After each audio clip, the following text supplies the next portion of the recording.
Zach Golden just purchased a film, and he's gonna tell you why. There's so many layers to this film that it's easily one of the most meta movies of the 60s. The Golden Collection, starring Zach Golden. Zach Golden has 2 cents, and you better believe he's gonna give them to you. So if some pretentious film student who watched 10 minutes of The Godfather before switching to Captain Deadpool Brave New Morbius tries to tell you Mikey and Nicky is improvised, send them my way.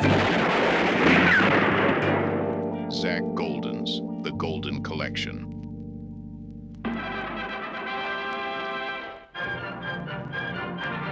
In our streamlined world today, adventure takes wings. Planes scuttle across country at amazing speed. Man has raced around the earth in less than 4 days. Planes roar at 400 miles an hour. Airships, streamlined trains and buses speed thousands to new frontiers.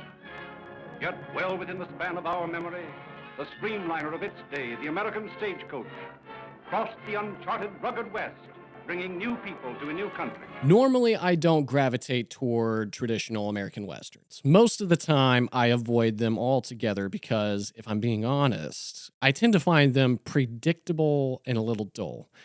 And that's just me. I mean, but ironically, the only traditional Westerns I love are the ones that created the very tropes I usually roll my eyes at. I mean, Bucking Broadway, The Searchers, and today's subject, Stagecoach.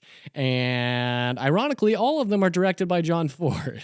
If you're hunting for shocking twists, this isn't your movie. I mean, maybe in 1939 it felt that way. Maybe if you were seeing it for the first time in a packed theater at the height of its release. But watching it in 2026, I knew where it was headed by the end of the first act.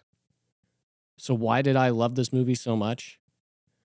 Because even when you know what's coming, you don't expect it to hit this freaking hard. What fascinating stories there were in the life of the Stagecoach, and in the lives of its courageous passengers who found romance in danger and understanding in strange companionships.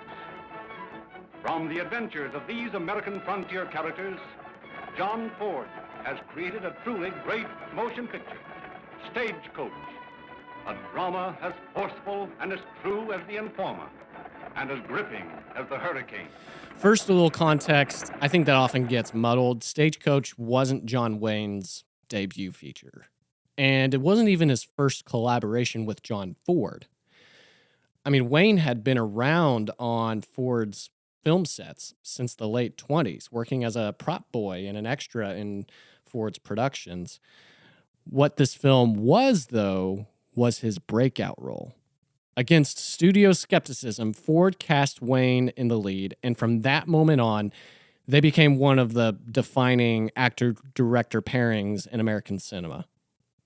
And now, I mean, modern viewers might be quick to label the film racist or misogynist. And it's true. I mean, Ford himself later admitted he regretted the one-dimensional portrayal of the Apache. But reducing Stagecoach to that alone misses what the film is doing underneath.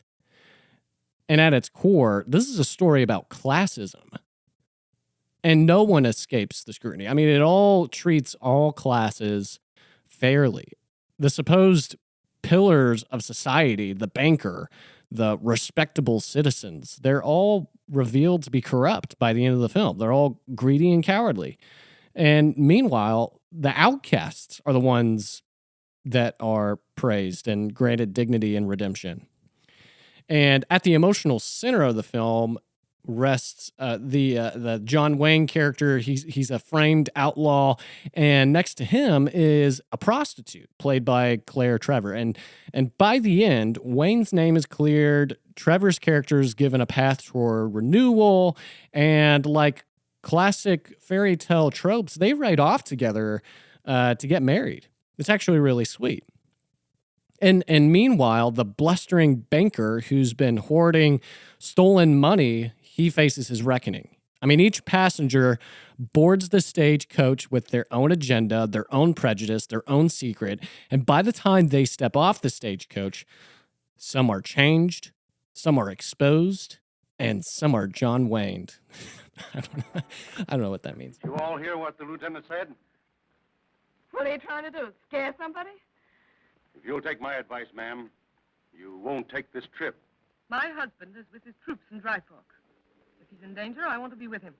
All right, folks. Hey, Curly, why don't you take the cuffs off the kid? He's mighty handy with a gun. You drive them horses. I'll take care of the kid. The man works all his life to get a hold of some money so that he can enjoy life, and has to run into a trap like this. Trap, brother? You mean the Apaches? There's been no sign of them. You don't see any signs of them. They strike like rattlesnakes. You talk too much, Gatewood. Don't threats, don't please. Take it easy, Gatewood. We may need that fighting before we get to the ferry. You wouldn't be much good in a fight, you jailbird. Oh, leave the kid alone. He's handcuffed. Ringo asked me to marry him. Is that wrong for a girl like me? If a man and woman love each other, it's all right, ain't it, Doc? Don't you know that boy's headed back for prison? Besides, if you two go into Lordsburg together, he's got to know all about you. You didn't answer what I asked you last night. Look, kid, why don't you try to escape? I gotta go to Lordsburg. Why don't you go to my ranch and wait for me? Wait for a dead man. And then there's the chase.